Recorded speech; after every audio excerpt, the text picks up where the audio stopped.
되겠다는 약속 반드시 지키겠습니다. 대통령님 제가 직접 챙기겠습니다. 기대할게. 지지자 여러분들과 국민 여러분, 저는 여러분과 이제 안녕을 고하고 교도소로 들어갑니다. 국민 여러분, 한명숙의 진실이 뭔지 알고 있으시죠? 네! 진실은 그 시대에 금방 밝혀지지 않을 수도 있지만 진실이 승리하는 역사를 우리가 만들 때 그 진실은 언제든지 밝혀지는 것입니다. 저는 안에서, 여러분들은 밖에서 진실이 승리하는 역사를 만들어냅시다, 여러분. 국민 여러분, 저는 결백합니다. 국민 여러분, 그래서 저는 당당합니다. 울지 않겠습니다. 굴복하지 않겠습니다. 당당하게 어깨 펴고 여기 함께 모인 여러분들의 체온을 느끼면서 위로를 느끼면서 들어가겠습니다. 죄송합니다. 이 어려운 시대에 저는 조용한 휴식처로 들어가서 쉬게 될 것이 여러분들에게 죄송하고 부끄럽습니다. 그러나 여러분, 어떤 형태로든지 싸우겠습니다. 여러분과 함께 싸우겠습니다. 건강하게 잘 다녀오겠습니다. 여러분, 한명숙 잊지 말아 주시기 바랍니다. 감사합니다. 한정리는 무죄다. 한정리는 무죄다. 한정리는 무죄다. 한정리는 무죄다. 한정리는 무죄다. 한명숙 총리. 예. 약간 좀 눈물 나는 좀 핑 도는 부분이 예, 있어요. 예. 우리 시대를 상징하는 뭐 노무현 대통령, 뭐 김대중 대통령 마찬가지겠지만 그 상징하는 그 흐름에 우리 쪽에는 엄마 같은 분이신데 이분이 말도 안 되는 모함. 그래서 지금 실형을 살고 이제 나오실 때가 됐단 말이에요. 근데 예, 그렇습니다. 한명숙 총리의 또 뭐 어떻게 표현하면 가장 최측근이라고 하실 수 있잖아요. 예, 그렇습니다. 예. 지금 뭐 잘 지내고 계시는 거예요, 근데? 8월 23일 날 출소하시니까 이제 한 3주 정도 남으셨죠. 새벽에 나오십니다. 5시. 새벽 5시에 출소하셔요. 어디에 계시는 거예요? 뭐 가실 수 있는 의정부 교도소에 계시죠. 지금 8월 23일 새벽 5시 의정부 교도소 앞에서 예. 여기서 엑소리스 셀카봉 드리는 이벤트 퀴즈 나갑니다. 한명숙 총리가 출소하시는 날짜와 교도소는 어디일까요? 정답은 8월 23일 의정부 교도소. 저는 꼭 많은 사람들이 좀 그렇죠. 지켜봐줬으면 좋겠다는 생각을 가지고 있습니다. 왜냐하면 본인이 이제 그런 상황들을 맞닥뜨려서 2년이라는 세월을 이제 그 안에서 보냈는데 나이 70이 넘으셨잖아요. 그런 부분으로 보면 항상 뵐 때마다 웃는 낯으로 대하지만 저는 나올 때 참 마음이 무겁고 항상 가슴이 무너져요. 그런 모습들 보면서. 그런데 그래도 여전히 이렇게 나온 나를 사람들이 어떻게 생각할까, 왜 생각이 없으시겠나 하는 생각이 들고, 그래서 여전히 당신을 사랑하고 있고 당신을 기억하고 있고 당신의 결백을 믿는다, 이런 부분들을 좀 그날 보여줬으면 좋겠다, 이런 생각이 있습니다. 예. 이명박근혜의 사실상의 정치 보복이었죠. 그렇죠. 실제 노무현 대통령 돌아가시고 최일선에 계셨어요. 여성의 몸이지만 당시에 노무현 대통령의 장례식 때 눈물의 조사, 그 이후로 하여튼 저들의 타켓이 됐고 어떻게 보면 약한 고리로 봤던 것 같아요. 그리고 저 사람을 타켓을 삼아서 무너서 진영 전체를 무너뜨릴 수 있다, 이런 거에 온몸으로 저항했었고, 그 이후에도 그 사건이 터진 이후에도 서울시장 선거라든가 당대표 선거, 총선 이런 과정들을 다 치러내고 제일 앞에서 사실은 맞이하셨죠. 그 노무현 대통령 이후의 상황들을. 그래서 저는 지금 현재의 상황들이 오기까지 여러 우여곡절이 있고 촛불 탄핵에 이르기까지의 과정에서 그 징검다리를 나는 한명숙 총리가 온몸으로 맞이했고 우리 모두가 그에 대해서 빚을 지고 있다, 이런 생각을 가지고 있습니다. 니들도 우리랑 같아. 뇌물도 받고 그래. 이런 식으로 뭔가 짜 맞추려다 보니까 이제 뭐 의자가 돈 받고 이런 상황들이 또 만들어지는 거죠. 예. 그러니까 마음이 짠한 거예요. 고령이시기도 하시고. 예, 그렇습니다. 민주정부를 상징하는 대통령 두 분 말고 여러 인물들이 있잖아요. 뭐 네. 이해찬 총리도 있고, 네. 한명숙 총리도 있고. 근데 그 중에 한 분이 지금 사실 우리 시야에서 한 2년 정도 사라지신 거거든요. 그러셨죠. 예. 이번에 이제 며칠 전에 이제 지난 토요일 날 또 면회를 갔어요. 면회를 가서 뵀었는데, 이제는 이제 출소할 때의 상황들이나 이런 부분들에 대해서도 이제 얘기를 좀 나누게 되고 그러잖아요. 이 시간이 요새 더워서 너무 덥잖아요. 아니, 너무 덥고 이제 선풍기 하나에 의지하고 있고, 그렇게 해서 이제 요즘 날씨가 좀 덥다는 거 그렇지만 이제 몸도 마음도 건강하다 이런 말씀하시고, 원래 좀 예쁘셨는데 이게 화장빨이어서 민낯으로 나가도 괜찮을까 뭐 이런 걱정도 하시고, 들어갈 때는 좀 그 공인의 입장이었지만은 사실은 중간 과정에서 이제 부담이 될까봐 당에서도 탈당하시고, 이제는 좀 사인 개인의 입장에서 이제 출소하고 세상과 마주하게 된다 이런 말씀도 하시고, 나가면서 뭐라고 뭐 기자들 혹시 올 텐데 오면 뭐라고 하지 뭐 이런 식의 고민이나 생각도 하시고, 여러 가지 나오시면 이제 세상과 어떻게 맞닥뜨릴까 뭐 이런 고민도 하시고 이러신 것 같아요. 우선은 좀 쉬고 싶다는 말씀도 하시고요. 마음이 짠하네요. 예, 예. 한명숙 총리 그러면 그 인자한 미소, 그러시죠. 그리고 이 동네 서울 여성 프라자 같은 것도 사실 다 그 예, 구조 예, 연결돼 예, 있어요. 예, 맞습니다. 예. 그러니까 실제로 김대중 노무현 대통령 때 그 여성을 상징하는 인물이기 때문에 여성뿐만 아니라 뭐 총리도 지내셨으니까. 네, 김대중 대통령도 굉장히 좋아하셨던 분이고, 뭐 노무현 대통령도 다음 어떤 사람이 대통령 됐으면 좋겠냐 했을 때 한명숙 총리 같은 분이 대통령 됐으면 좋겠다 이런 말씀을 하실 정도로 굉장히 신뢰가 깊으셨던 분이죠. 예. 진짜 우리는 어떻게 맞이해야 될까요? 좋은 관심들을 가져주고, 그다음에 여전히 당신을 잊지 않고 있고 당신을 사랑한다 이런 것들이 좀 어떤 형태든 좀 표현됐으면 좋겠다. 우선은 당일날 나오실 때 좀 사람들이 마중 뭐 새벽이어서 어려움은 있겠죠. 아마 차가 없으면 이제 거기 가시기가 어렵고 하기는 하겠지만은 뭐 가까이에 계신 분들은 좀 한번 마중 한번 나가 주셨으면 좋겠다. 아마 뭐 많은 시간들을 거기서 지체하지는 않을 겁니다. 나오셔서 그다음에 가족들도 만나야 되고 이제 이런 과정들이 있겠지만은 그런 모습들을 좀 보여줬으면 좋겠다는 생각입니다. 요즘에 화두 중에 하나가 검찰 개혁이잖아요. 예, 예. 검찰 개혁을 해야 되는 대표적인 사건 중에 하나가 한명숙 총리 사건이에요. 저는 뭐 제가 국회의원 꼭 하고 싶다는 이유 중에 하나도 이것에 대한 진실을 좀 규명하고 싶다는 욕심도 있습니다. 예. 그러니까 얼마나 그 당시에 사법체계, 검찰과 법원이 망가졌는지가 단적으로 보여지는 사건이고요. 말하자면 내가 정치 권력을 갖고 황창 한번 털어봐 하면 구속시킬 수 있어요.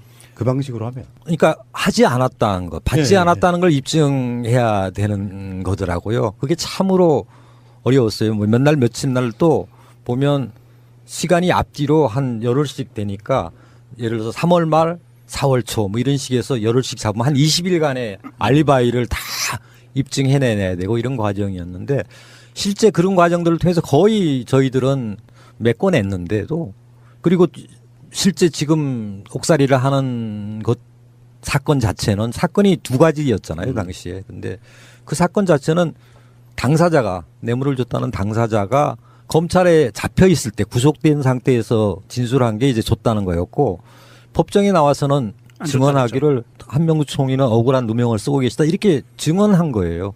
근데 감옥에서 갇혀 있는 사람 검찰이 불러다가 증언한 거를 오히려 2심에서, 1심에서는 무죄가 났는데 2심에서 그걸 완전히 뒤집어. 그게 맞다 이렇게 네. 한 거예요. 좀 황당하죠, 상황 자체도. 그러니까 이게 그 증인이 증언을 하는 거를 취사 선택해서 자기들이 필요한 것만 증언으로 채택을 하고 판사도 그걸 받아줘 버린 거죠. 그렇죠. 뭐 이번에 조윤선 판결하고 비슷하게 하여튼 거의 내가 보니까 이게 실체적 진실하고 상관없이 거의 게임이더라고요. 그 당시에 보니까. 한 총리님이 나오실 때쯤에서는 아마 그런 논쟁이 범사유로 부를 수도 있을 거라고 생각이 들어요. 제가 보기엔 검찰과 법원의 굉장히 아픈 고리 중에 하나일 거라고 생각이 드는데, 솔직한 질문 하나 드려볼까요? 네. 근데 정치권이라는 게 그렇잖아요. 당장 눈에 안 보이고 그리고 권력을 갖고 있지도 않고 그 사람들이 나빠서가 아니라 여러 가지 현안이 쫓기다 보니까 관심이 이제 별로 없어. 그럴 수 있죠. 그것까지 챙기시고 계시는 거잖아요.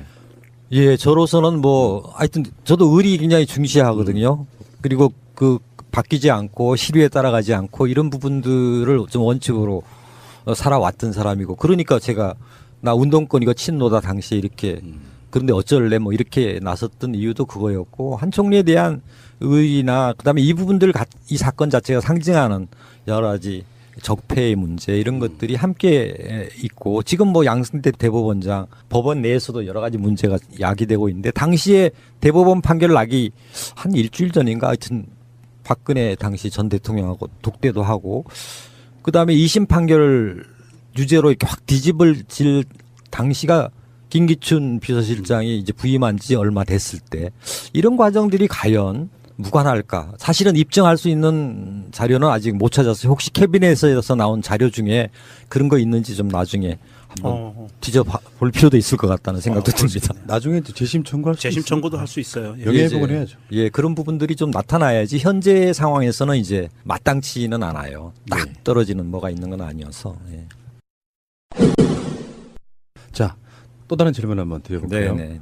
혹시 봉화마을 가셨어요? 문재인 대통령 내려가던 바로 그때. 대선 끝나고 음.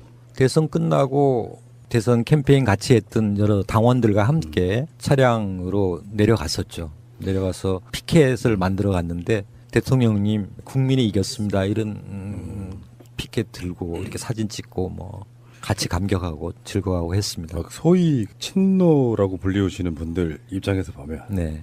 그렇게 억울하게 돌아가시고 그리고 그의 제일 절친이 대통령이 돼서 돌아와서 다음 추도식부터는 안 오겠다고 국민의 대통령이 된 뒤에 다시 오겠다고 그런 걸 보고 있으면은 그 정말 한편의 영화보다도 더 드라마틱하지 않아요? 그렇죠. 본인 스스로가 친노라고 말씀하시고 그런 행보를 보이셨던 분 입장에서는 굉장히 감개가 무량했을 것 같아요. 뭐 이루 말할 수 없죠. 사실은 한명숙 총리하고 같이 있으면서도 재판 끝나고 처음에 무죄 선고 나고 그다음에 유죄 판결 나고 대법원 확정됐을 때도 항상 김대중 대통령 묘소하고 그 노무현 대통령 묘소를 갔어요. 찾아서 참배도 하고 눈물도 흘리고 또 권양숙 여사님이랑 끌어안고 울기도 하고 여기 계시면서도 이호 여사님이 면회를 꼭 오겠다고 그러시는데 너무 연로하셔서 오시지 말라고 오히려 내가 좀 있으면 출소하니까 나가자마자 찾아뵙겠다 이렇게 말씀하셨다고 며칠 전에 얘기를 하더라고요. 그래서 굉장히 그런 부분에 대한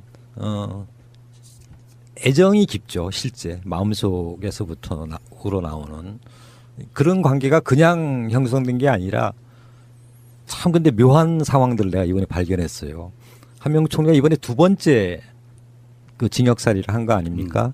79년에 크리스찬 아카데미 사건으로 했어요. 79년에 이제 11.26이 터지죠. 그래서 박정희 정권이 몰락하게 되고 이번에 그의 딸인 박근혜 정권하에서 또 감옥살이를 했는데 몰락하고 이게 나는 아버지한테 탄압당하고 딸한테 탄압당하다 이렇게만 생각했는데 이후에 몰락이 또 동일하게 반복되는 거예요. 그래서 전생에 무슨 박씨 집안하고 무슨 관계가 있나 이런 생각이 들 정도로 이게 묘한 참 운명이다 이런 생각이 들더라고요. 예. 그렇게 그 권력이 자기들의 권력을 과도하게 불법적으로 사용한 어떻게 보면 권력의 막바지 끝에 가서 보여주는 어떤 마지막 몸부림이랄까 네. 이런 것들이 한명숙 총리의 그 징역형 살이의 모습으로 이렇게 보여지는 거 아닌가. 예, 그렇죠. 그 당시에 이제 강주교도소에 계셨었대요. 네. 79년 아카데미 아이고. 사건으로.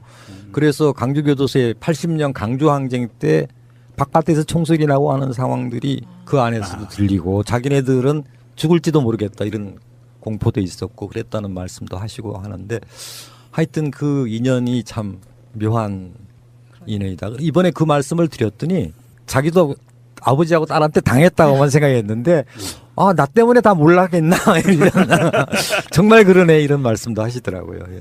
정말 드라마 같은 이야기예요. 예, 지금. 그렇습니다. 니들도 우리랑 같아. 뇌물도 받고 그래. 이런 식으로 뭔가 짜 맞추려다 보니까 이제 뭐 의자가 돈 받고 이런 상황들이 또 만들어지는 거고요. 예. 그러니까 마음이 짠한 거예요. 고령이시기도 하시고. 예, 그렇습니다. 민주정부를 상징하는 대통령 두 분 말고 여러 인물들이 있잖아요. 네, 네. 이해찬 총리도 있고 예. 한명숙 총리도 있고. 근데 그 중에 한 분이 지금 사실 우리 시야에서 한 2년 정도 사라지신 거거든요. 그러셨죠. 예. 이번에 이제 며칠 전에 이제 지난 토요일 날 또 면회를 갔어요. 면회를 가서 뵀었는데 이제는 이제 출소할 때의 상황들이나 이런 부분들에 대해서도 이제 얘기를 좀 나누게 되고 그러잖아요. 이 시간이 요새 더워서 너무 덥잖아요.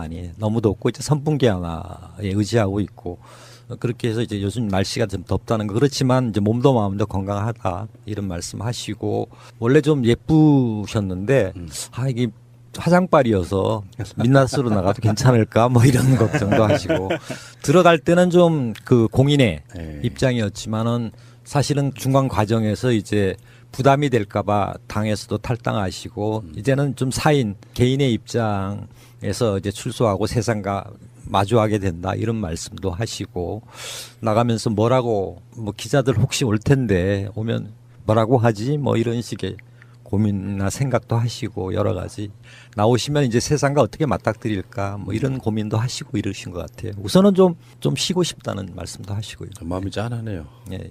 한명숙 총리 그러면 그 인자한 미소 그러시죠. 그리고 이 동네 서울 여성 프라자 같은 것도 사실 다 그 예, 구조 예, 연결돼 예. 있어요. 네, 맞습니다. 예. 실제로 김대중 노무현 대통령 때의 그 여성을 상징하는 인물이기 때문에 여성뿐만 아니라 뭐 총리도 지내셨으니까. 네, 김대중 대통령도 굉장히 좋아하셨던 분이고 뭐 노무현 대통령도 다음 어떤 사람이 대통령 됐으면 좋겠냐 했을 때 한명숙 총리 같은 분이 대통령 됐으면 좋겠다 이런 말씀을 하실 정도로 굉장히 신뢰가 깊으셨던 분이죠. 예. 진짜 우리는 어떻게 맞이해야 될까요? 좋은 관심들을 가져주고 그다음에 여전히 당신을 잊지 않고 있고 당신을 사랑한다. 이런 것들이 좀 어떤 형태든 좀 표현됐으면 좋겠다. 우선은 당일날 나오실 때 좀 사람들이 많은 마중 분이죠. 뭐 새벽이어서 어려움은 있겠죠. 아마 차가 없으면 이제 거기 가시기가 어렵고 하기는 하겠지만은 뭐 가까이에 계신 분들은 좀 한번 마중 한번 나가 주셨으면 좋겠다. 아마 뭐 많은 시간들을 거기서 지체하지는 않을 겁니다. 나오셔서 그다음에 가족들도 만나야 되고 이제 이런 과정들이 있겠지만은 그런 모습들을 좀 보여줬으면 좋겠다는 생각입니다. 뭐 요즘에 화두 중에 하나가 검찰 개혁이잖아요. 예, 예. 검찰 개혁을 해야 되는 대표적인 사건 중에 하나가 한명숙 총리 사건이에요. 저는 뭐 제가 국회의원 꼭 하고 싶다는 이유 중에 하나도 이것에 대한 진실을 좀 규명하고 싶다는 욕심도 있습니다. 예. 그러니까 얼마나 그 당시에 사법체계, 검찰과 법원이 망가졌는지가 단적으로 보여지는 사건이고요. 말하자면 내가 정치 권력을 갖고 황창 한번 털어봐 하면 구속시킬 수 있어요.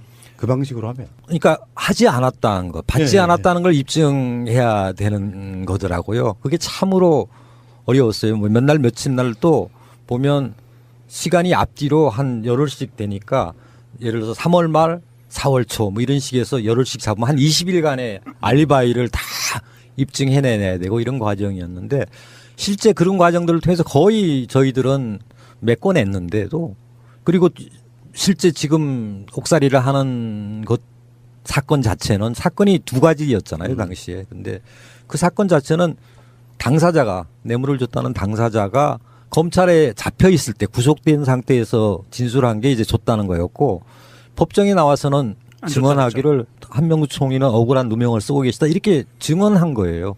근데 감옥에서 갇혀 있는 사람 검찰이 불러다가 증언한 거를 오히려 2심에서 1심에서는 무죄가 났는데 2심에서 그걸 완전히 뒤집어. 그게 맞다 이렇게 네. 한 거예요. 좀 황당하죠 상황 자체도. 그러니까 이게 그 증인이 증언을 하는 거를 취사 선택해서 자기들이 필요한 것만 증언으로 채택을 하고 판사도 그걸 받아줘 버린 거죠. 그렇죠. 뭐 이번에 조윤선 판결하고 비슷하게 하여튼 거의 내가 보니까 이게 실체적 진실하고 상관없이 거의 게임이더라고요. 그 당시에 보니까. 한 총리님이 나오실 때쯤에서는 아마 그런 논쟁이 범사유로 부를 수도 있을 거라고 생각이 들어요. 제가 보기엔 검찰과 되겠다는 약속 반드시 지키겠습니다. 대통령님 제가 직접 챙기겠습니다. 기대할게.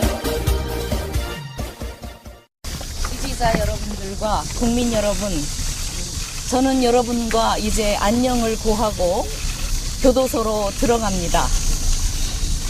국민 여러분, 한명숙의 진실이 뭔지 알고 있으시죠? 네! 진실은 그 시대에 금방 밝혀지지 않을 수도 있지만 진실이 승리하는 역사를 우리가 만들 때 그 진실은 언제든지 밝혀지는 것입니다. 저는 안에서, 여러분들은 밖에서 진실이 승리하는 역사를 만들어냅시다, 여러분. 국민 여러분, 저는 결백합니다. 국민 여러분, 그래서 저는 당당합니다. 울지 않겠습니다. 굴복하지 않겠습니다. 당당하게 어깨 펴고 여기 함께 모인 여러분들의 체온을 느끼면서 위로를 느끼면서 들어가겠습니다. 죄송합니다. 이 어려운 시대에 저는 조용한 휴식처로 들어가서 쉬게 될 것이 여러분들에게 죄송하고 부끄럽습니다. 그러나 여러분 어떤 형태로든지 싸우겠습니다. 여러분과 함께 싸우겠습니다.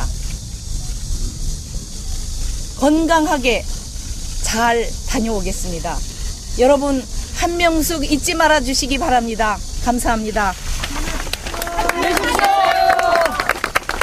한총리는 무죄다. 한총리는 무죄다.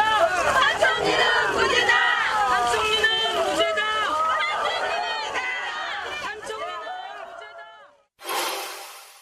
한명숙 총리. 예. 이 약간 좀 눈물 나는 좀 핑 도는 부분이 예, 있어요. 예. 우리 시대를 상징하는 뭐 노무현 대통령, 뭐 김대중 대통령 마찬가지겠지만 그 상징하는 그 흐름에 우리 쪽에는 엄마 같은 분이신데 이분이 말도 안 되는 모함. 그래서 지금 실형을 살고 이제 나오실 때가 됐단 말이에요. 근데 예, 그렇습니다. 한명숙 총리의 또 뭐 어떻게 표현하면 가장 최측근이라고 하실 수 있잖아요. 예, 그렇습니다. 법원의 굉장히 아픈 고리 중에 하나일 거라고 생각이 드는데 솔직한 질문 하나 드려볼까요? 네. 근데 정치권이라는 게 그렇잖아요. 당장 눈에 안 보이고 그리고 권력을 갖고 있지도 않고 그 사람들이 나빠서가 아니라 여러 가지 현안이 쫓기다 보니까 관심이 이제 별로 없어. 그럴 수 있죠. 그 예. 끝까지 챙기시고 계시는 거잖아요.